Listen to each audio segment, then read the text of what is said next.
Hello there and welcome back to Warframe. My name is Orson Bear. Today we're going to compare Laith variants from three houses. I've already made two videos comparing Talon and Glacio variants. If you're interested, you can check out the playlist I made by clicking the card up above. And without further ado, let's get into it.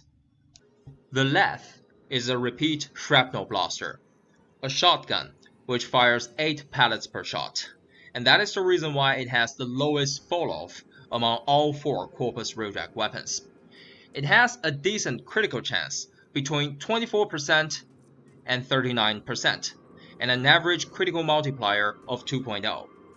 It deals pure IPS damage, distributed as follows: 20% impact, 40% puncture, and 40% slash. The build and intrinsics are exactly the same as I used in my previous videos, so I won't be going into details. Also, the same testing node and against identical type of enemies. The first clip that I'm going to show you is for 11 Laith Mark III.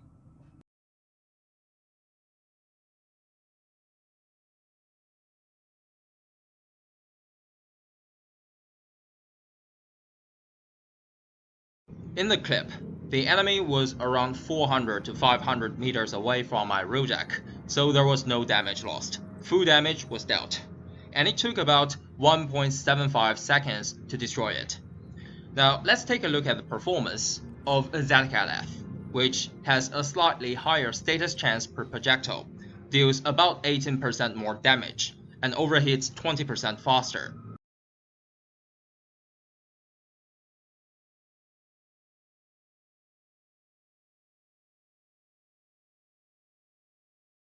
So it took about 1.47 seconds, which is expected, better than the 11 variant, but the difference is less than 1/3 of a second. In actual gameplay, I doubt you can feel the difference. And as I said in my previous videos, if you have this perk unlocked, overheating was never an issue, so I'd say these two variants are more or less the same. Now let's turn to the last one on the list, Vidar Laith. Instead of fire rate, it gains slash damage as a bonus, which gives it the highest damage per shot.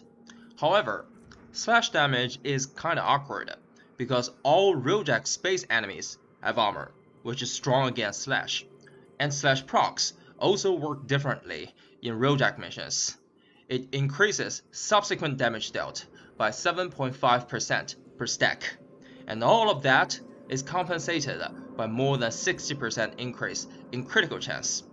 But let's see how that works out.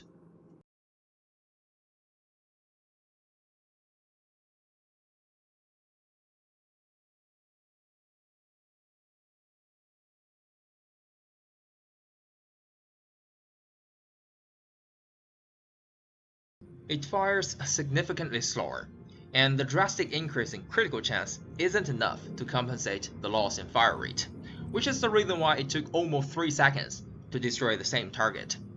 The Vidar Laith is arguably the worst among all three.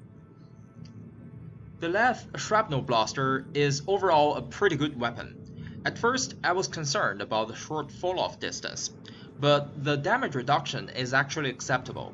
You can still kill enemies that's more than 2 kilometers away. Okay, now here's the final result. The Zedekiah and Levin variants are more or less the same, but they both outperform the one from House Vidar. Alright, that's all for this video. I hope it's helpful, and I'll see you next time. Thanks for watching.